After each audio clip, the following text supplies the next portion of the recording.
Hello, Wake Up New Zealand, Karasaki speaking. Well, I have just emailed 120 MPs in the House of Representatives in Parliament, as I really do object to and oppose the WHO UN Pandemic Treaty, which is called the CA+. The CA+ Pandemic Treaty Zero paper. The first one has already been published and has been before the World Health Assembly Forum. The proposals have been looked at and some countries have agreed to them. But it appears that New Zealand House of Representatives, Parliament, they are quite on board with this pandemic treaty. They are promoting it. Helen Clark is the co-chair, and of course Helen Clark advises the government on domestic policies. So I felt I needed to actually do something about this, so I've taken it on myself to do it by emailing 120 politicians. I will also contact email individuals, groups, organisations, and go as far as I can with this to actually publicly get it out there. So this is this zero draft, the new agreement on pandemic prevention, preparedness and response is called the WHO CA+, and it is seriously flawed. So I've looked at some of the information on that, and I have stated that it's miserably failed, and that WHO failed miserably in preventing the spread of COVID-19 and dramatically expanded its own authority to declare a pandemic, and they can do so in future with many more restrictions and much more authority if this pandemic treaty is introduced. Well, it is being introduced on the 77th Assembly gathering at the World Health Authority in May 2024. That will be the final draft for UN member nations to sign or not sign. And at this stage, it looks like New Zealand is right on board with this. They are going for it. So New Zealand are already playing an active part, and they have been totally non-transparent. The silence is actually deafening because we don't hear anything about it. None of the politicians are actually talking about it. And I have seen a couple of official information requests going through to OIA, and it appears they are being really transparent on it, non-transparent on it. They don't want to go there, and they are actually saying, so they're saying that it would cause some harm or something by actually letting the information out there as to the country's security. Well, don't they always say that? They've said that on several occasions. So the proposed treaty is due to be introduced, as I've told you, on the 77th World Health Assembly in May 2024. And this significantly, if New Zealand actually adopts this, agrees to it, will affect the New Zealand taxpayer. It will affect every aspect of your lives. So it also means the draft of the treaty clearly focuses on significantly strengthening and expanding the powers of the World Health Organization. And already they're in a public-private partnership with the World Economic Forum, multi-stakeholders, corporations, and this means there is a great the controversy here is that there is a conflict of interest with an authoritative, legally binding pandemic treaty that's introduced by the World Health Organization, because the WEF are the whisperers in the ears of the WHO, and they do have influence around the Intergovernmental Working Group as to negotiations and ideas that are coming forth, and this is what's happening. So it would benefit the WEF in the world of politics, global politics, and also the economy. So we're looking at corporate capture, right? So it would give them superpowers. So the Zero Draft of the Pandemic Treaty focuses hugely on expanding the authorities of World Health Organization to the superpowers to trample on intellectual property rights and the redistribution of knowledge and tech. It also can control what is information, what information is misinformation, disinformation, which means they become the only source of truth. Now, we've had that already, and we still have it, the only source of truth. So your truth is not truth, though it's indisputable. Their truth is the truth, and that's very dangerous when you cannot debate what is true and not true. So, as for China, the WHO did not hold them responsible for failing under international regulations, health regulations of 2005, which are legally binding on 196 countries. They failed on that aspect, and the WHO never took them to account. It's just silently faded away. In fact, they are calling praise. They are praising, embracing the CCP, and that's what's happening. So the treaty talks about developing and developed countries. So we are a developed country, as is Japan, etc., etc., many developed countries. But the World Health Organization calls China a developing country. So therefore, under the treaty, the developed countries have to support and promote the developing countries. Can you see where this is going? China is already economically wealthy, so it becomes very biased. So the Charter of UN and the Principles of International Law and New Zealand human rights laws, the sovereign right to determine New Zealand's self-determination of their regulations. So this pandemic treaty being legally binding would override those. Also, it has the framework of the One Health approach.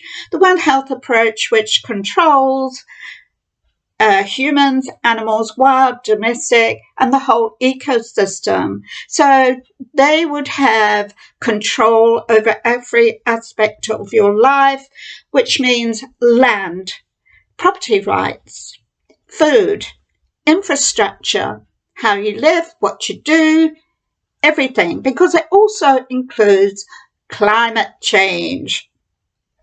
And it actually states that. So them being the only source of truth and all this stuff, it would affect every part of your life. And not only that, it's going to affect the taxpayer pocket. It's going to cost a lot of money.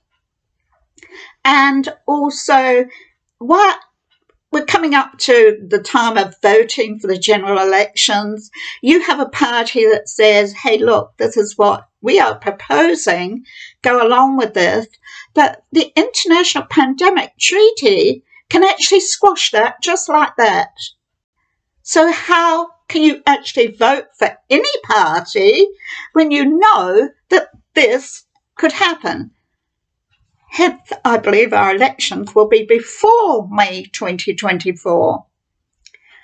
But this can squash domestic policies. This could cost the country, it could send our country into a third world country. It really could. It could plunder our country completely.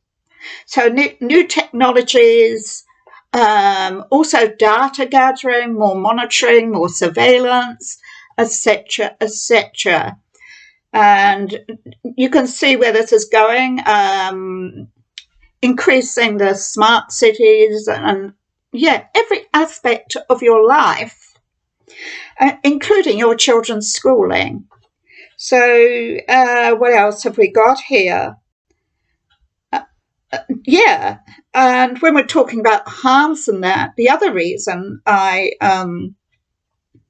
oppose it, and I don't trust our own House of Representatives because of the serious harms they've already done to our people and our economy. The huge loss of jobs and businesses and the ability to mandate people. And I see the physical, the emotional harm that's come from that, and the financial harm is massive. As for the schooling, many children have not gone back to school. So emotional harm. What is it then? People with masks on their faces. The emotional, psychological abuse of that. Like you see someone with a mask on, some people are that vulnerable. They think, everyone's got to be a mask because everyone is dangerous. So it isolates people from each other. And the non-recognition of the COVID-19 jabs, the post-jabs that have caused serious harm and death, the non-recognition and not being open and transparent about this. And Michael Wood calling law-abiding citizens of New Zealand anti-vaxxers when there were those that have been jabbed and injured, he called them anti-vaxxers. He called them a river of filth. This is law-abiding, good New Zealand people who have lost their jobs, who are grieved, could not go to family members' funerals, cannot see their loved ones, their elderly loved ones. And he calls them a river of filth. Now, you're going to get more of that because they see themselves the only source of truth, and their only source of truth comes from the WHO.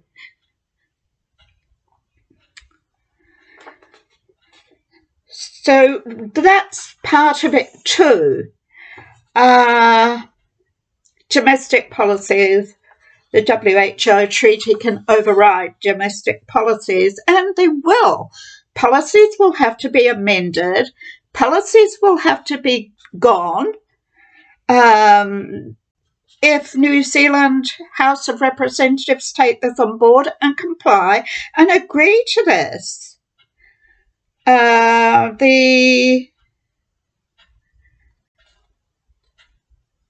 Yes, I've written a whole load down here, which I will actually put on my website that I would like you to follow because it's very important.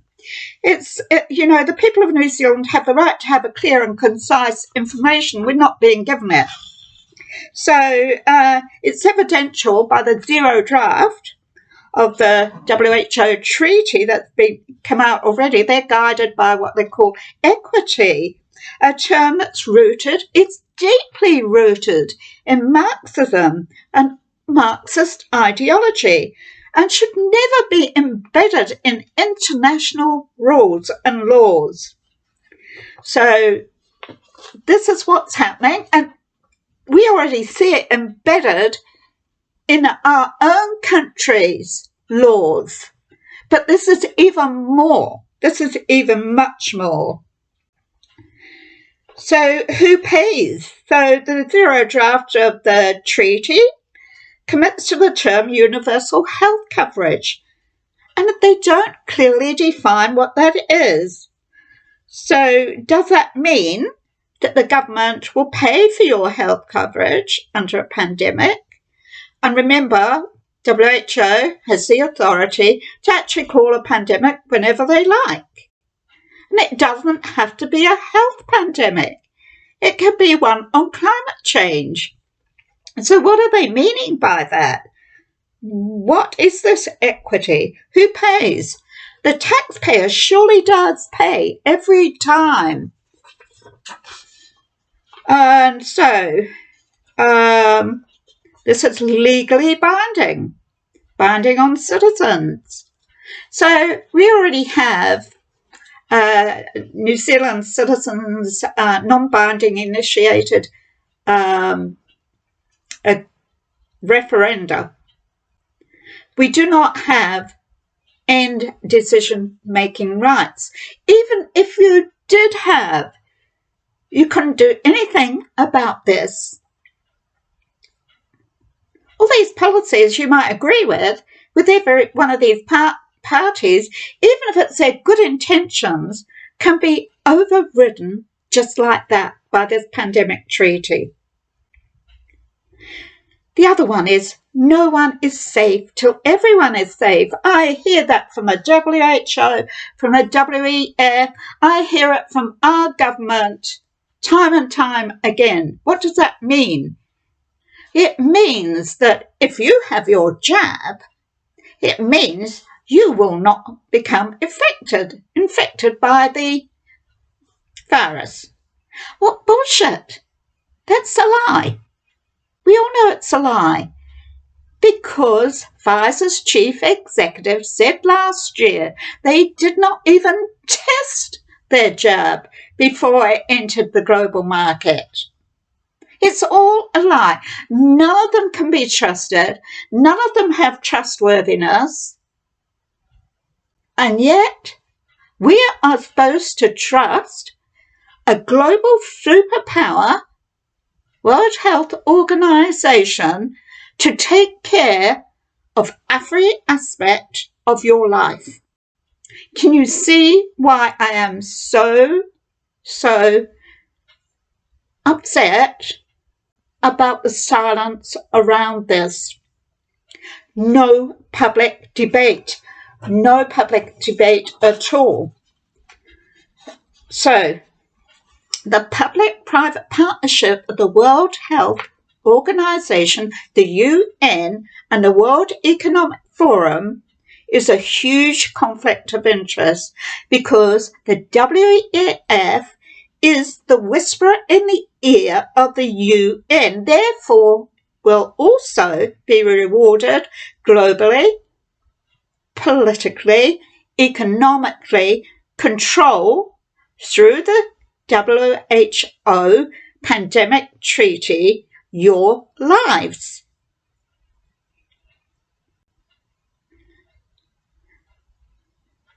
So I'm totally objecting to this. I find it's all very dangerous to the health and well-being of all peoples of New Zealand. I have CC'd all members of Parliament, and I am going to continue, and I will actually communicate with as many people as I can to actually cause a stir with this, because we have every right as a sovereign nation. We are the sovereign, the people of New Zealand. This is our autonomous country. It's ours. And this affects us. We have every right to transparency, to truth, to the information that is happening right now. And as I've seen, there's been a couple of requests through Informations Act to actually get information on this treaty. And it's been declined. And they say because of security for the country. No. It affects our security, the people's security. Wake up, New Zealand.